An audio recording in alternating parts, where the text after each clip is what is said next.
Guys, आज हम आ चुके हैं एक अगली वीडियो में। इस वीडियो में मैं बात करने वाला हूं डिग्री ऑफ वर्टेक्स के बारे में। ये बहुत इंपॉर्टेंट टॉपिक है। ये डिग्री ऑफ वर्टेक्स पूरी ग्राफ थ्योरी में हमारा बार बार यूज होगा, तो इसलिए आपको ये अच्छी तरह से समझना है कि डिग्री ऑफ वर्टेक्स होता क्या है।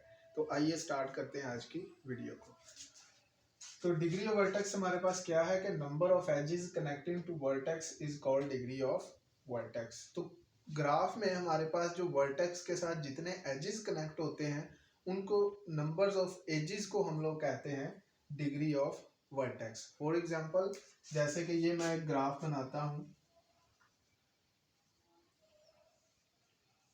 इसमें मेरे पास V1, V2, V3 वर्टेक्स हैं और ये E1, E2, E3 एजेस हैं। तो अगर मैं बात करूं V1 वर्टेक्स के बारे में, तो V1 वर्टेक्स के साथ कितने एजेस जुड़े हुए हैं? एक ये वाला एज और एक ये वाला एज। तो V1 के साथ हमारे पास दो एजेस जुड़े हैं, तो इसलिए V1 की डिग्री हमारे पास है 2। इसी तरह से अगर V2 की बात करें तो V2 के साथ भी हमारे पास दो एजेस कनेक्टेड हैं, तो इसलिए इसकी भी डिग्री होगी 2। तो इसी तरह एक और मैं अगर ग्राफ लेता हूं, लेट्स सपोज ये वाला मेरे पास एक ग्राफ है जिसमें V1 और V2 दो वर्टिसेस हैं। तो इसमें V1 की डिग्री क्या है? 1। क्यों? क्योंकि V1 के साथ सिर्फ एक ही एज कनेक्टेड है। Hello guys, welcome to new video. पिछली वीडियो में मैंने बात की थी डिग्री ऑफ वर्टेक्स के बेसिक के बारे में। आज मैं कुछ ग्राफ्स की डिग्री ऑफ वर्टेक्स आपके सामने लिखूंगा और हम डिग्री ऑफ वर्टेक्स को थोड़ा सा और डीपली देखेंगे। तो चलिए आइए शुरू करते हैं आज की वीडियो को।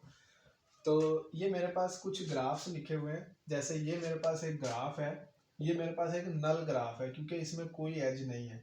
तो इसलिए जब इसमें एज ही नहीं है तो डिग्री ऑफ वर्टेक्स हमने कहा इस चीज को है कि नंबर ऑफ एजेस को। जब इसमें कोई एज है ही नहीं तो इसकी डिग्री हमारे पास क्या होगी? 0।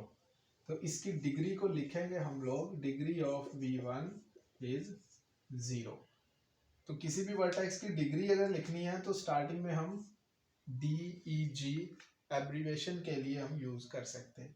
तो इसी तरह अगर V2 है, ये ग्राफ हमारे पास कहलाता है लूप ग्राफ, क्योंकि एक ही वर्टेक्स है और वो इटसेल्फ कनेक्ट है।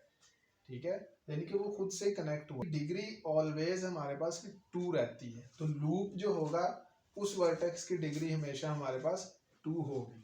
तो इसलिए हम इसको कहेंगे degree of vertex 2 is 2। Okay, तो अगेन नेक्स्ट हमारे पास एक ग्राफ है। इस ग्राफ में हमारे पास 4 वर्टिसेस हैं। तो V1 वर्टेक्स 1 की डिग्री 1, V2 की डिग्री भी 1 और V3 की डिग्री भी 1 एंड V4 की डिग्री भी 1। यानी degree of V1 is 1, degree of V2 is 1 and degree of V3 is 1 and degree of V4 is also 1। और इसी तरह ये एक हमारे पास ग्राफ है। इस ग्राफ में अगर V1 वर्टेक्स को देखें तो इसके साथ एज एक कनेक्ट है, तो इसलिए V1 की डिग्री हो गई 1। V2 के साथ दो एज कनेक्टेड है, इसलिए इसकी डिग्री हो गई 2। V3 के साथ भी एक एज कनेक्ट है, तो इसलिए इसकी डिग्री भी हो गई 1।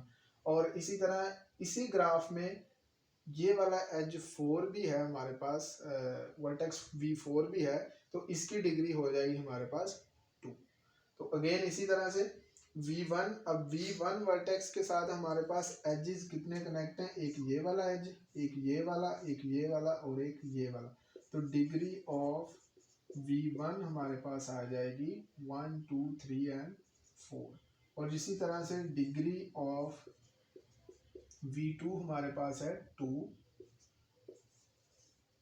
डिग्री ऑफ V3 हमारे पास आ जाएगी 2 और इसी तरह से V4 जो है उसके साथ भी हमारे पास जो कनेक्टेड एजेस हैं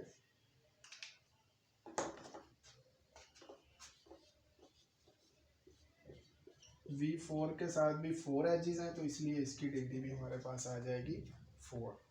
तो ये था कुछ डिग्री ऑफ वर्टिसेस के बारे में। तो उम्मीद है आप लोगों को डिग्री ऑफ वर्टेक्स का टॉपिक काफ़ी हद तक क्लियर हो गया होगा। तो मिलते हैं अगली वीडियो में।